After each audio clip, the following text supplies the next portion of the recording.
Hello, Swati. So, welcome to the show, and thank you so much for coming here. Thank you, Neha, for inviting me. It's wonderful to be on the show. So, how are you? Life is amazing, as usual. Good to know. Okay, Swati. I think here we are going to talk about your book, Let's Talk About Guys, Girls, and Sex.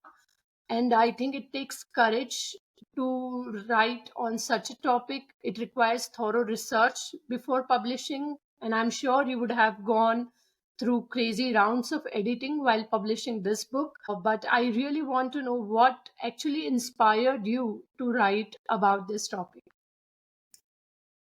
Oh my, talking to people, I realized that my problems weren't my problems. It was universal. Everybody had similar problems. And for so long, for so many years while I was a youngster, I thought I was the only person who had this type of problem. Like, it's totally astonishing to hear that others have gone through the same thing. Like, why did I have to go through so many years? If we just talked about it, then I It would would have have been, not been felt lonely. I would have felt, yes, this is a common thing and we can find solutions together, as opposed to me alone trying to find solutions for everything. It was terrible. right. I think most of the girls go through this. I think has made everything so uncomfortable that we actually forget about the personal hygiene.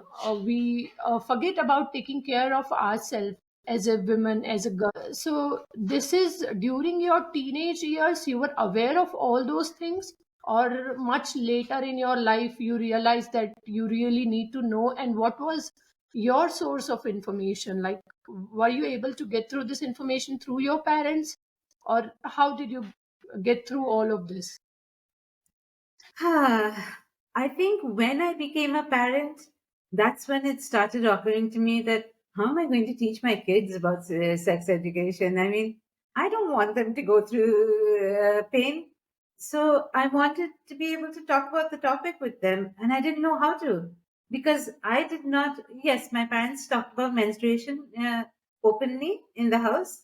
Menstruation was not a taboo topic. Um, but still it was there were so many things that I was left alone. Good touch, bad touch was never taught to me until I was in class 8 when it was too late already. I had had experiences and I didn't know that it was okay to talk later about any harassment that happened. I thought that you have to tell your parents immediately. My friends told me that if anybody does anything, you have to tell your parents immediately. And I was like, oh, I didn't tell my parents immediately. It's happened like 1, 2, 3 years ago. And I'm like, oh my God, I must be a bad person because I didn't tell my parents. And I had no idea that I was in class 8. I was not an adult. And it was totally okay to talk about it later. I thought I would get into trouble if I hadn't talked about something that had happened when I was in class 5 or 6 or 7. Yeah. And the teenage is already a very crucial stage of life where you are already juggling with lot of things, like Hmm. physically, your hormones change, you go through a lot of change. and Right. uh, and morally also, let's talk about menstruation. So people say don't sit here, don't go near to the kitchen, don't go to puja room, don't, like, you have to, like, I used to wash my plates after eating, so suddenly I started feeling like untouchables. And I was Uh-huh. like, why my parents are treating me like that? Like, have I um, is it something bad happened to me? Or, Correct. and at point I felt कि I'm just succumbed to a serious disease. Like, I had no clarity at all, and I was very scared, and I'm sure like many teenage girls would be going through this. In our language, in Bengali, at least from the strata that I come from, we call periods as shorir kharab.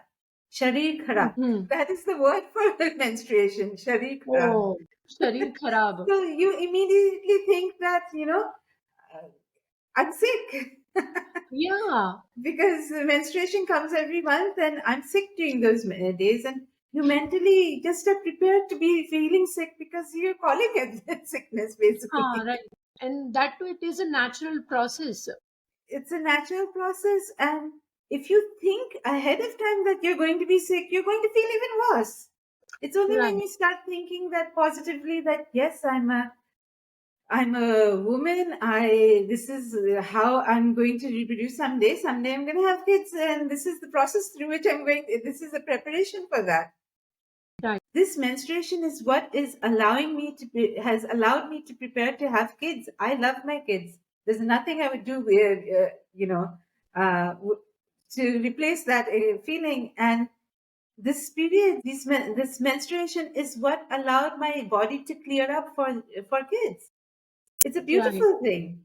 But we have to get that idea out that menstruation is a beautiful thing. It is a cleaning up so that you can be ready for having babies when you need to. And that's what the right, body does every month. right. It's just cleaning up and making the body absolutely fit and fine so that you're prepared to reproduce when if and when needed. Right. So I think physically, when you go through lot of changes, we have to kind of accept our body and our like the overall process that this is how it is going to be, and it is okay to have menstruation. But what about the society which puts the restriction on you that you are cornered? So how morally you deal with such things? Well, I don't know. In my life, I tried breaking all of the superstitions that I could, and nothing has happened. I had to go and make pickles while I was menstruating, especially in front of the people who had uh, Stop you from doing so this. many thoughts about it. I was like, I shall show them that, nothing has happened to the pickles. It's absolutely fine. I shall show them by going to the temples while menstruating. That was my choice, and I went. And so far, I can't say that anything bad has happened. Touch wood, but that's Oh, nothing has but did you happened. go inside the temple Yes. during? Okay, like this So is a big thing. I haven't heard anyone doing this, but this is a bold choice you made. I made those when I was 18 years old. I mean, I made them 30 years ago. In the past 30 years, no bad thing has happened because I went Yeah. inside temples during my menstruation.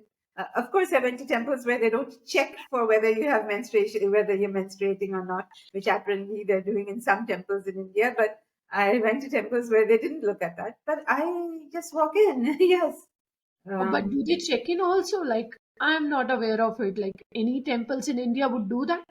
they were talking about doing that at least. They were Oh, talking is about it? checking in Yeah, some way or the because other. no, this is kind of invading your privacy totally. Absolutely, absolutely. So Right. yeah, it's sad. It's the reason. One of the reasons is that there were no menstrual products before. So people were using grass and leaves and sand and uh, to soak up menstrual blood. So obviously, it was a very bad way, and women had to stay away from the rest because it was dirty.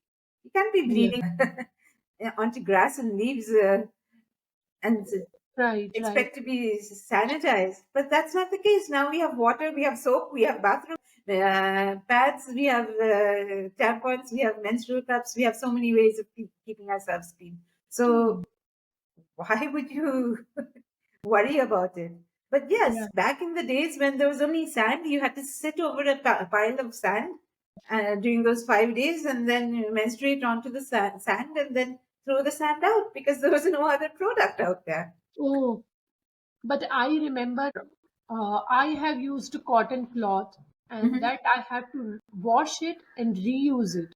Right. And I was not aware about the hygiene concern or the damage it could do to my body. So my friends were not using it. Right. And it was very difficult because the washing part was the toughest. I was about to puke a lot of times, and then you have to kind of again reuse it. So that was Right. like a very horrifying process. And Hmm. we like somewhere in the village people still don't use pads, so and there are a lot of awareness campaign around it that we use it. But Right. now I think in the urban world we have accepted it and we are using the pads. But when it comes to tampons or menstrual cup, we are still not very aware or very clear what is safe for us. Problem with using cotton cloth is that people don't wash it properly or they don't dry it properly because they're worried that if men see it, then something bad will happen to the men. So lots of women dry their cloth under cupboards, under beds, somewhere where the men won't see it. And that is not a sanitary place to keep. Sanitary as Right, in a clean place. It is not a clean place to dry a cloth. It should be dried in bright sun. And no, right, nothing happens to the men. I have tried it. Nothing happens. Everybody's life is fine. Nothing goes wrong with the right, men if right. they see a menstrual cloth. And why only women? I think men also need to be aware that, a woman is going through a menstrual cycle, so they need to have a empathy towards her. And Right. if they are aware and if they understand that how much blood flows every month and sometimes it's a severe pain girls go through, I think they will be understand more because, tomorrow they'll have their wife, their daughters. So I think this education is equally important for boys as well. Absolutely. When a girl needs to go to the bathroom and a teacher, a young person is teaching, they need to appreciate that maybe she's just got her periods and just needs to rush out to the bathroom right now. Uh, Yeah, Whether it's a construction, somebody who's in construction, they need to realize what type of bathrooms are required for men, women, and how frequently, how far can it be from the classrooms or wherever. I mean, people in work need to appreciate, architects need to appreciate, professors need to appreciate, everybody needs to appreciate. If you're working with women, that, what are the constraints? Do they need a dustbin or not? This is the right. director or the principal or whatever, whoever is in charge of ultimately making sure that women are feeling comfortable in your institute. They need to be aware that is there a good trash collection happening? Yeah, yeah. It is needed for women, and I think the proper disposal of sanitary napkins is also a concern, like for the environment. So, menstrual products right now, reusable cotton rags is obviously there, but now we have also reusable cotton pads that you can buy. And many people who are very cautious about not throwing too much trash, they prefer using that. The cotton pads are small, they're neat, they can be snapped over your underpants, and they're of different lengths. You can Sure. reuse them. You can wash them and reuse them, but you have to wash them, which Okay. is not comfortable for everybody. Yeah, Lots of people don't like that. yeah. Definitely, I don't like washing. And you Right, need a lot of water to wash a pad also. right, A lot of right. water, which And is these not are available for everybody in this country. right. So then we have also you have menstrual cups. Mhm. Menstrual cups, they are a small cup, plastic silicone cup that you can insert, and it will collect the menstrual blood. And you take it out whenever it's filled up, and you throw it and then insert it again. You have to sterilize it before using it the first time during a period, and after at the end of the period, you have to sterilize it. But you buy it for somewhere between 400 and 2,000 rupees, one cup, and you use it for the next 5 years. Oh, So I think it's this is a very cost effective way, but I think the concern more here is about the safety. Is it safe and comfortable for women to use? it's very comfortable to use. A menstrual cup, when you're wearing a menstrual cup, you cannot feel blood leaking out of you. You don't feel that at all. So you can Oh. kind of forget that you've got your period.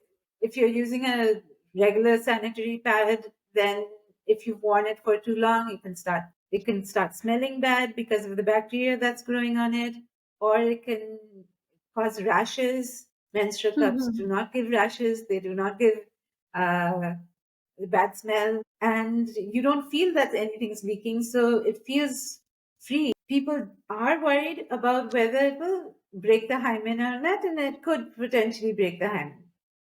So if Hmm. you're unmarried and you're worried about the hymen being broken or something, hymen is a membrane that's in the vagina, then that's a potential problem with it.